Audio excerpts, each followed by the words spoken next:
This morning, we are talking about forgiveness. It may be easier said than done, depending on the circumstances. And this morning, we're getting some expert insight into how to best make peace with the past. So joining me live, addiction specialist TJ Woodward.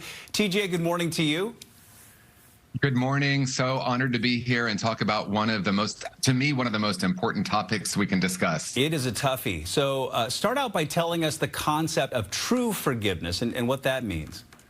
Well, I think when we talk about forgiveness, we often look at it through the lens of good and bad and right and wrong. In other words, if someone has done something that we think is horribly wrong, it makes forgiveness very difficult. Or maybe we've done something that we think we can just never be forgiven for. So true forgiveness is really about a shift in the way we're viewing the incident, much less about what happened. And many of us think if the person will just apologize, I can be at peace, but it really doesn't work that way. So how does it work?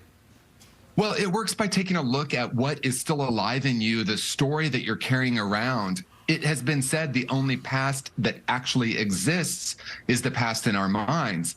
It doesn't mean we're going to pretend like something didn't happen or something wasn't painful. It's not about letting someone off the hook or not. It's about realizing that we have a story that we continue to regenerate over and over and over again. That's what's causing the pain. So we can actually go back to the story and actually change our conclusion about what happened and therefore start to make peace. Gotcha. Okay, so when it comes to forgiveness and we get complete with what happened, what actually happened, tell us what happens when we release our hold on right or wrong in that situation.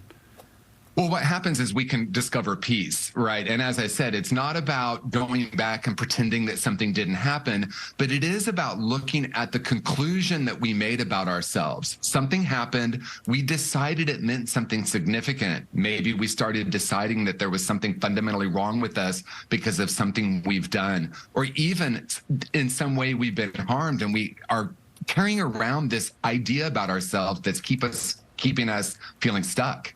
So what questions should we ask ourselves to help us down the path of forgiveness? Well, I love that you're asking that because questions to me actually are a pathway toward peace. A question might be, what story am I still carrying around about this? What would it feel like if I were to make peace with this? Another question you can ask is, regardless of what has happened, is it possible for me to make peace? And if the answer to that is yes, then what would be required from me to move beyond the story? Because that's really what it's about. It's not about hoping the person is going to finally admit what they've done. It really is saying to ourselves, what story am I carrying and what else is possible here? Is there some kind of a silver lining when it comes to transgressions in our lives? Well, I think we can make a silver lining out of anything. I don't necessarily think an event that's painful comes a gift. But I do think we can look back at our lives and see things that seemed really horrible at the time and realize that they actually ended up being something really positive in our life. What we're not saying is it wasn't painful or what someone did was okay or what I did doesn't need to be repaired in some way.